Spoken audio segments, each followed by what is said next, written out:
আজকে একটা নতুন বিষয় নিয়ে আলাপ করবো। এর সাথে ইন্ডিয়া আউট কর্মসূচির যোগসূত্র আছে। আগে কয়টা ইন্ডিয়ান প্রোডাক্টের কথা কয়ে নেই না।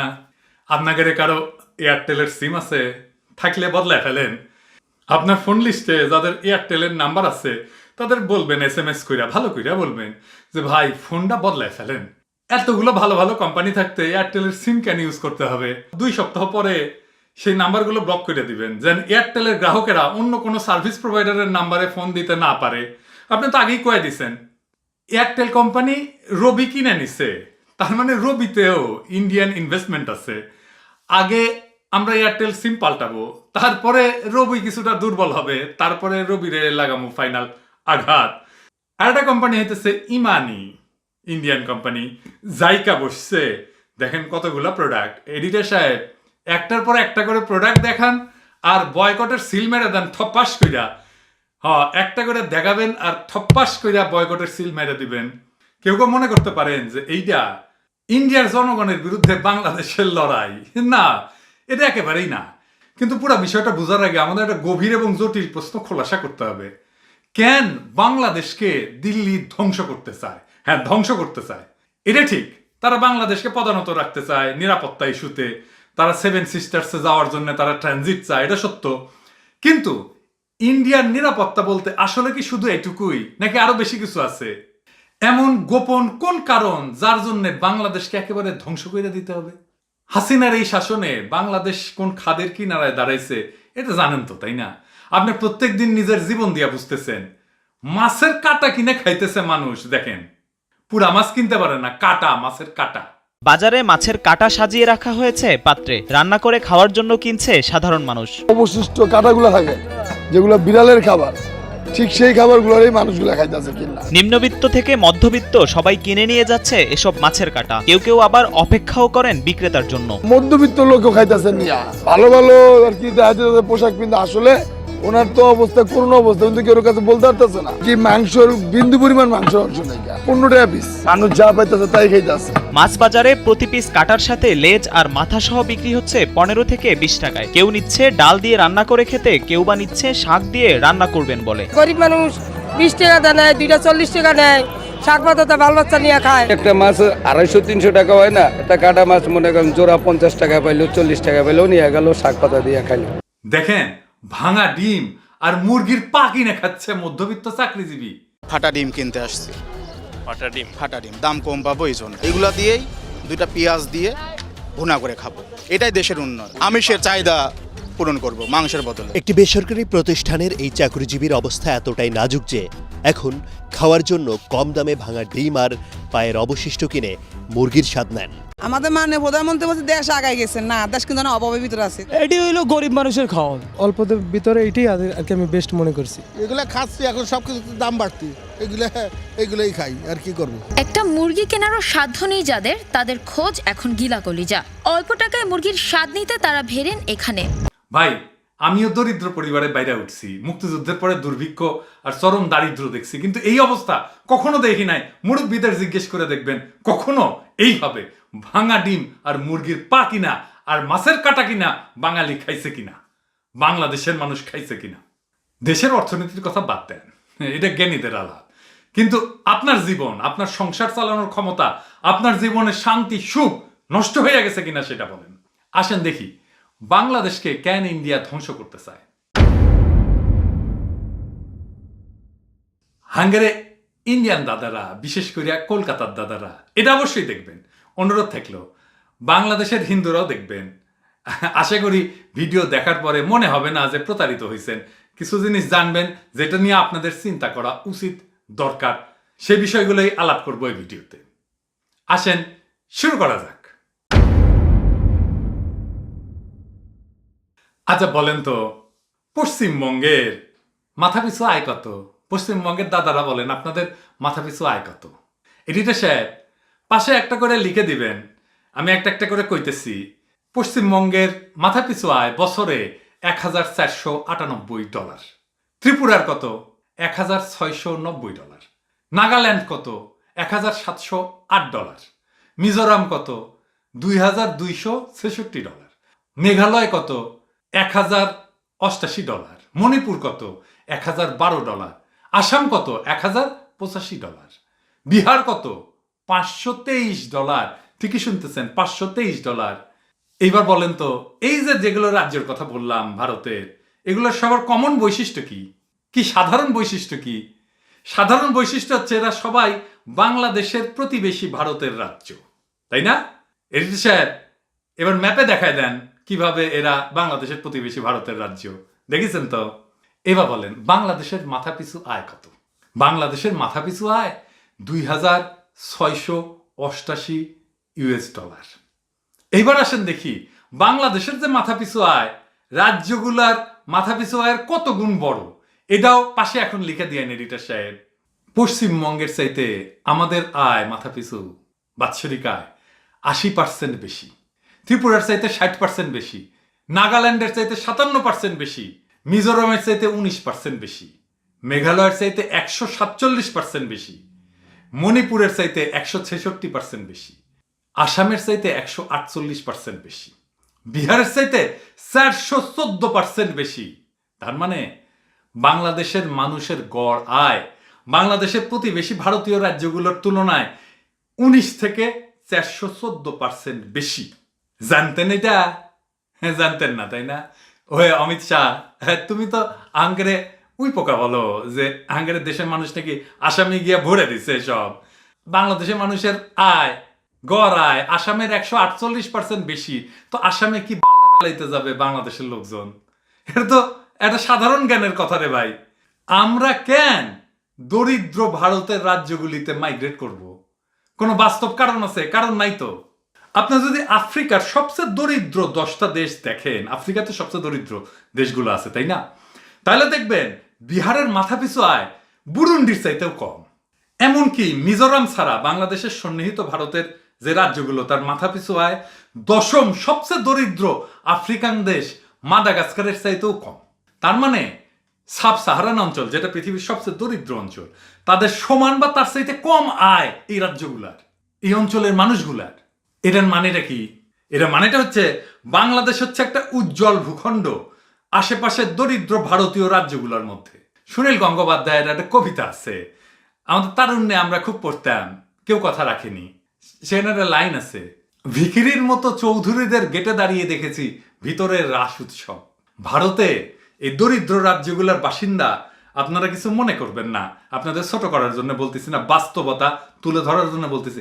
যা বললাম সব তথ্য, সত্য তথ্য, আপনাদের মনে দাগা দেওয়ার জন্য বলতেছি না। বাংলাদেশ ভারতের সন্নিহিত তুলনামূলক রাজ্যগুলোর জন্য চৌধুরী বাড়ি, আর ভারতের রাজ্যগুলো অবাক বিস্ময়ে দেখে আমাদের ভিতরের রাস উৎসব।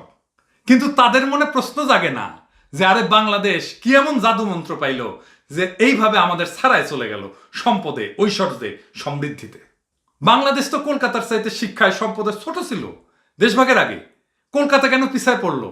তাদের কাছেই, যারা আসলে এক সময় তাদের প্রজা ছিল, যাদের উপরে জমিদারি করছে তারা 200 বছর ধরে। এই প্রশ্নটা যদি আসতো তাইলে বুঝতো যে বাংলাদেশের সমৃদ্ধির পিছনে, উন্নতির পিছনে একটাই কারণ, তারা স্বাধীন সার্বভৌম রাষ্ট্র তৈরি করতে পারছে। এই প্রশ্ন যেন না আসে তাই ইন্ডিয়া 2টা কাজ করছে।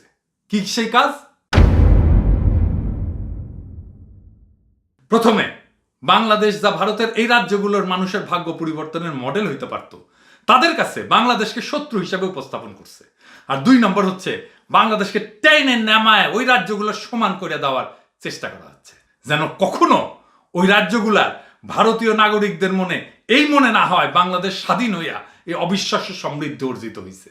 তাই স্বাধীনতাই এই সমৃদ্ধির চাবিকাঠি, এইটা যেন তাদের মনে না হয়। এখন বলতে পারেন কেউ কেউ, যারা এইটাই তো হাসিনা বলে যে সে উন্নয়ন করেছে, দেখেছেন এখন তো স্বীকার গেলেন। আমি এটা নিয়ে অনেক আগে একটা এপিসোড করেছিলাম, ডিম পাড়ে হাসে খায় বাগডাসে। মানে এই সমৃদ্ধির ডিম পাড়িছিল অন্য কেউ অনেক আগে, এটা আসলে মূলত পাড়া হয়েছিল জিয়াউর রহমানের আমলে। আর এখন বাগডাস হাসিনা সেটা খাইয়া আপনাকে কাটা খাওয়াইতেছে, ভাঙা ডিম খাওয়াইতেছে, মুরগির ঠ্যাং খাওয়াইতেছে। যাই হোক, আমি যেহেতু হাসিনাকে দেখতে পারি না, তাই আমার মূল্যায়ন শোনার দরকার নাই। এই বাংলাদেশের সমৃদ্ধি নিয়ে আমরা একজন ইন্ডিয়ান এক্সপার্টের বই থেকে দেখব কেন বাংলাদেশের এই সমৃদ্ধি। উনার নাম প্রফেসর অশোক মোডি, সেও মোডি, তবে ভালো মোডি, একাডেমিশিয়ান, একজন খুবই নামকরা অর্থনীতিবিদ। সে এক পৃথিবীর বিখ্যাত ইউনিভার্সিটি, টপ ইউনিভার্সিটি বলতে পারেন, স্ট্যানফোর্ড ইউনিভার্সিটিতে অর্থনীতির গবেষক। উনি একটা বই লিখেছেন, ইংরেজিতে লিখেছেন। হ্যাঁ, ইংরেজিতে যেহেতু লিখেছেন সেহেতু ঠিকই লিখেছেন, তাই না? তো এই ইংরেজিতে করছে যখন, তখন ঠিকই করছে। এটা নিয়ে একটা গল্প আছে, পরে কমুনি, হাঙ্গারি মেডিকেল কলেজের গল্প। যাই হোক, বইটার নাম হইতেছে ইন্ডিয়া ইজ ব্রোকেন। হাসিনা যেমন ব্রোকেন ডিম খাওয়ায়, সেরকম ইন্ডিয়া ব্রোকেন। তো উনি বলতেছেন যে বাংলাদেশের সমৃদ্ধির জন্য মূল কারিগর হইতেছে এনজিও এবং সরকারের পার্টনারশিপ, এবং এই পার্টনারশিপের ফলে ব্যাপক সংখ্যক নারী ঘর থেকে বাইর হইয়া প্রত্যক্ষ উৎপাদনে যুক্ত হইছে, গার্মেন্টসে জয়েন করিছে, অন্য কর্মসংস্থানে জয়েন করিছে, ক্ষুদ্র ঋণ কর্মসূচিতে ঢুকিছে। আর একটা জিনিস যেটা কেউই আলোচনায় আনে না, তা হইতেছে এই যে এনজিও গুলোর যখন সমৃদ্ধি শুরু হয়, যখন এনজিও রমরমা দশা, তখন তারা পাইছিল একদল টকবগে তরুণ বাম নেতা কর্মী। তারা তখন বিশ্বব্যাপী সমাজতন্ত্রের পতনে দিশাহারা। তারা ভাবতেছিল তাদের জীবন ব্যর্থ হইয়া গেছে। এই ভাবনা থেকে তারা এই এনজিওর কাজে সমস্ত আবেগ ভালোবাসা নিয়ে ঝাঁপায় পড়ছিল, আঁকড়ায় ধরছিল এনজিওর কাজগুলোকে। এটাও এনজিও গুলো সফল হওয়ার পিছনে একটা গুরুত্বপূর্ণ বিষয়। যদিও উনি তার বইয়ে এটা কয়েন নাই, এটা আমার ব্যাখ্যা আর কি। আমি নিজেও গ্রামীণ ব্যাংকে কাজ করতে গেছি, আমার নিজের জীবনের অভিজ্ঞতাই দেখেন। তো এর কারণে শুধু যে গ্রামীণ নারীরা উৎপাদনে যুক্ত হয়েছে তাই না, তারা শিক্ষাও পাইছে। এই যদি পার্টনারশিপটা না হইতো এনজিও এবং সরকারের, তাইলে নারীরা বাইর হয়ে আসা গার্মেন্টসে জয়েন করতো না, আর গার্মেন্টসের এই রমরমা হইতো না। সরকার আর এনজিওর পার্টনারশিপটাই এই সমৃদ্ধির পিছনে মূল কারণ, এই সমৃদ্ধির ইঞ্জিন উনি বলছেন। এটা শুরু হয়েছিল বলতে পারেন যখন আবেদ খান ব্র্যাক শুরু করছিলেন, জাফরুল্লাহ চৌধুরী গণস্বাস্থ্য শুরু করছিলেন ছোট কইরা, কিন্তু এটা ছড়ায় পড়ে ব্যাপকভাবে জিয়ার আমলে, আর ব্যাপকতা পায় খালেদা জিয়ার আমলে। এই এনজিও গুলার দাপট, এই যে বিএনপির যে লাস্ট টার্ম, এমনকি 1/11 সময় ছিল কি, এই এনজিও গুলোকে রাজনৈতিক ক্ষমতা দখলের হাতিয়ার বানায় আওয়ামী লীগ। আর 2005 সাল থেকেই এই সেক্টরে ধস নামতে শুরু করে। একটা জিনিস বোধহয় জানেন না, কিভাবে আওয়ামী লীগ এটাকে হাতিয়ার বানাইছিল ক্ষমতা দখলে। আজকের তরুণরা, যুবকেরা হয়তো জানেন না, 2004 সালের 30 এপ্রিল বিএনপি সরকার পতন হবে বলে ভবিষ্যৎবাণী করছিল ঘোষণা দিয়া। আনুষ্ঠানিক ঘোষণা দিয়েছিল আওয়ামী লীগের তরফ থেকে আব্দুল জলিল, তখন সে সাধারণ সম্পাদক আওয়ামী লীগের। তারা প্ল্যান করেছিল ঢাকা শহরে 5 লাখ মানুষ আইনা অবরোধ করবে, আর ওই 5 লাখ লোক আনার দায়িত্ব ছিল প্রশিকার কাজী ফারুকের। আর কেবা কেবা টাকা দিছিল, প্রচুর টাকা পেয়েছিল। বিএনপির কিছু এমপিরে কিনে নিবে। আওয়ামী লীগেরও এমপি ছিল, 62 জন এমপি ছিল, আর বিএনপির ছিল 193 জন এমপি, সংরক্ষিত আসন বাদ দিয়া। তো মোটামুটি 90 জন বিএনপি এমপিরে কিনে নিতে পারলেই ভার্চুয়ালি পতন হইয়া যায় বিএনপির। যাই হোক, অত এমপি পারে নাই কিনতে। তাই আমরা না, আওয়ামী লীগের দিন তারিখ দিয়া সরকার ফেলায় দেওয়ার ঘোষণা দেয়, এই ঐতিহ্য আওয়ামী লীগের। আর এই যে যেটাকে বলছেন উনি ইঞ্জিন, সমৃদ্ধির ইঞ্জিন, এনজিও এবং সরকারের পার্টনারশিপ, সেটাই সমৃদ্ধির ইঞ্জিন। এটা সবচেয়ে উজ্জ্বল দৃষ্টান্ত হইতেছে প্রফেসর ইউনূস। আওয়ামী লীগ এনজিও সরকার পার্টনারশিপ ভেঙে দিছে, এনজিও গুলোকে ভেঙে দিছে, শিক্ষা ধ্বংস করেছে। এই শিক্ষা ধ্বংস করে ইন্ডিয়ান এক্সিকিউটিভ আইনা গার্মেন্টস চালায়, ইন্ডাস্ট্রি ধ্বংস করেছে। এই ইন্ডিয়ান প্রোডাক্ট বয়কটের আন্দোলনে দেখি সব ইন্ডিয়ান প্রোডাক্টের ছয়লাম। দেশি প্রোডাক্টের নাম কইয়া দিতে হয় যে এটা দেশি প্রোডাক্ট। কি পরিমাণে আমাদের জীবনে ইন্ডিয়ান প্রোডাক্ট ঢুকে গেছে, আমরা আসলে ইন্ডিয়ার বাজার হয়ে গেছি, আমরা ভোক্তা হয়ে গেছি। আমরা শুধু ওদের প্রোডাক্ট কিনি, আমরা কিছু বানাই না। এই জন্যেই হাসিনারে ইন্ডিয়া ক্ষমতা বসাইছে, ক্ষমতায় রাখতে চায়। তারা বলে যে হাসিনা ক্ষমতায় থাকলে আমাদের ভালো। ভালোটা কি? তাদের ভালোটা কি? তাদের যেটা ভালো সেটা আমাদের সর্বনাশ। এটা একটা গ্র্যান্ড ডিজাইন, এটা একটা বিশাল ডিজাইন। এই সমৃদ্ধির যে ইঞ্জিন, সরকার এনজিও পার্টনারশিপ, এইটার একেবারে ধ্বংস করে দেওয়া। এই ডিজাইনের অংশ হচ্ছে আমাদের শিক্ষারে ধ্বংস করে দেওয়া। কিভাবে ধ্বংস করতেছে দেখতেছেন তো। আমার তার এক্সাম্পল দেওয়ার দরকার নাই, তাই না? আমাদের ইন্ডাস্ট্রি ধ্বংস করে দেওয়া, তাদের প্রোডাক্ট দিয়া মার্কেট ভরায় দেওয়া। যদি এই শয়তানি পরিকল্পনা, শয়তানি ডিজাইন সফল হয়, তাহলে আমরা যা যা সমৃদ্ধি অর্জন করেছিলাম, এই ইঞ্জিন আমাদের যতটুকু টেনে নিয়ে আসছে, সব তো ধ্বংস হবেই। আমরা আস্তে আস্তে পিছনের দিকে যাইতে শুরু করব। ভূতের পা নাকি পিছন দিকে থাকে, তোরা সামনে আগায় না, খালি পিছে যায়। এবং আমরা পিছাইতে পিছাইতে ওই আমাদের চারপাশের ইন্ডিয়ান দরিদ্র রাজ্যগুলোর সমান হইয়া যাব। এটাই ইন্ডিয়া চায়, এটাই দিল্লি চায়। ভাই, দেশটা তো আমাদের, আমাদের কারো দিকে চাইয়া থাকার সময় নাই। কোনো দিকে চাইয়া থাকার সময় নাই যে কেউ এসে আমাদেরকে উদ্ধার করবে, কেউ আমাদেরকে এসে উদ্ধার করে দেবে না। আমাদের দেশকে নিজেদেরকেই উদ্ধার করতে হবে। আমাদের এই যে গ্র্যান্ড ডিজাইন, এইটারে ভাঙ্গা দিতে হবে। এটা আমাদের নিজেদের লড়াই, এবং আমাদের লড়াই করতে হবে, পাল্টা আঘাত করতে হবে আমাদের যা কিছু আছে তাই দিয়া। এবং এই ভারতীয় পণ্য বয়কটের আন্দোলন, এইটা আমাদের লড়াই। আমাদের হাতে আছে আমাদের পারচেস পাওয়ার, কেনার ক্ষমতা। এই কেনার ক্ষমতাটাকেই আমরা ব্যবহার করব ইন্ডিয়ান ভারতীয় পণ্যের বিরুদ্ধে। এটাই আমাদের সবচেয়ে বড় অস্ত্র। যদি আমরা 18 কোটি মানুষ এই পণ্য বয়কটের আন্দোলনে নামি, বাংলাদেশ হইতেছে ভারতের 4র্থ বৃহত্তম রপ্তানি বাজার। এই বাজার যদি ধ্বংস হইয়া যায়, মনে রেখেন ইন্ডিয়া মাজা ভেঙে পড়ে যাবে, মোদিও মাজা ভেঙে পড়ে যাবে। যদি আমরা সবাই এই লড়াইয়ে অংশ নেই। এই লড়াইটা শুরু করাটাই সব না, আমাদের সবাইকে অংশ নিতে হবে। সমস্ত বিভেদ ভুইলা আমাদেরকে অংশ নিতে হবে। যদি সবাই অংশ নিতে পারি, তাহলে আমরা বিশাল বিজয় অর্জন করতে পারবো। আর যদি আমরা এটাতে পরাজিত হই, খোদা না করুক, তাইলে আমরা সবকিছু হারাবো, আমাদের দেশটাকেও হারাবো। আমি জানি এইটার ডাক আমি দিছি, কিন্তু এই লড়াই আমার না, এটা বাংলাদেশের সবার লড়াই। আমি বলছি এটার নেতৃত্ব গ্রহণ করুক বাংলাদেশের নারীরা। আমি জানি আমার এই অ্যাক্টিভিজমের সময় অনেকের সাথে আমি দুর্ব্যবহার করছি, অনেককে কটু কথা বলছি, অনেকের সাথে অসঙ্গত আচরণ করছি। আমি এইটার দায় আমি নিজের উপরেই নেই। আপনারা নিজ গুণে আমাকে ক্ষমা করে দিয়েন। এই ক্ষমার বিনিময়ে আপনারা এই লড়াইয়ে অংশ নেন। এটা আপনাদের লড়াই, এটা আমাদের সবার লড়াই। আমি আমার অংশটুকু পালন করব। দেশে এবং বিদেশে সমস্ত অ্যাক্টিভিস্টকে তাদের সমস্ত বিভেদ ভুলা এই লড়াইয়ে সামিল হওয়ার অনুরোধ জানাই, আহ্বান জানাই। এই লড়াই শুধু আমাদের অস্তিত্বের লড়াই না, এটা আমাদের মর্যাদারও লড়াই। আমি জানি যে আমাদের চিন্তা, মত, এটার মধ্যে তফাৎ আছে। আমরা ডেফিনেটলি আমাদের এই দ্বিমত নিয়ে আমরা কথা বলবো, আলাপ করব। সবাই একমত হইতে হবে তার তো কোনো কথা নাই, কিন্তু দেশকে বাঁচাইতে হবে, আমাদের মর্যাদার জীবনকে রক্ষা করতে হবে, আমাদের মাতৃভূমিকে বাঁচাইতে হবে। এই প্রশ্নে তো কোনো দ্বিমত নাই। আজকে যখন আমরা অধিকার হারা হইয়া গত 15 বছর ধইরা নাগরিক অধিকার হারা হইয়া আমাদের মাতৃভূমি ধ্বংসের কিনারে এসে দাঁড়াইছে, আসেন আমরা সব ভুইলা আমাদের সবার হাত একসাথে কইরা বিজয়ের লক্ষ্যে আগায় যাই। আর ভারতের জনগণ, আপনারা মনে রাখবেন, আমাদের এই লড়াইয়ে বিজয় মানে ইন্ডিয়ার জনগণের পরাজয় না, ইন্ডিয়ার শাসকের পরাজয়, ইন্ডিয়ার শাসকের বাংলাদেশ নীতির পরাজয়। আমাদের ভাতৃপ্রতিম সন্নিহিত রাজ্যের জনগণেরও বিজয় এটা। আমরা চাই না আপনারা বিচ্ছিন্ন হইয়া যান আমাদের মতো। আমরা চাই আমাদের অভিজ্ঞতাকে কাজে লাগে আপনারাও সমৃদ্ধ হন। আপনাদের তো আমরা প্রতিবেশী হিসাবে বদল করতে পারবো না। আমরা যুগ যুগ ধরে শতাব্দীর পর শতাব্দী প্রতিবেশী হিসাবেই থাকবো। আপনাদের সাথেই থাকতে হবে আজীবন আমাদের। আমরা তো বোকা না যে আপনাদের সাথে চিরস্থায়ী শত্রুতার সম্পর্ক চাইবো। তাইলে আমাদের বন্ধুত্বের ভিত্তি হবে কি? বন্ধুত্বের ভিত্তি হবে গণতন্ত্র। আমাদের মূল্যবোধ হবে গণতন্ত্র, পারস্পরিক মর্যাদা। এই যে বয়কট আন্দোলন, এটা আপনাদের সাথে শত্রুতা না, ভারতের শাসকদের প্রতি আমাদের বার্তা।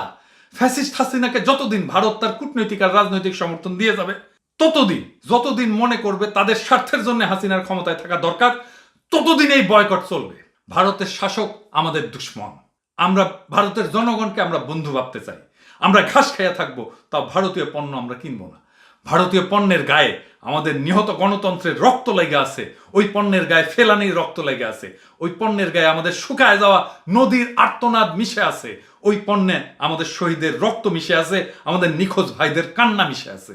ওই পণ্য আপনি যতবার কিনবেন ততবার হাসিনা শক্তিশালী হবে, যতবার কিনবেন ততবার হিন্দুত্ববাদী মোদি শক্তিশালী হবে। ওই পণ্য অপবিত্র, ওই পণ্য হারাম, ওই পণ্য যে ছুবে সে জালেমের হাত শক্তিশালী করবে, তার উপরে খোদার লানত পড়বে।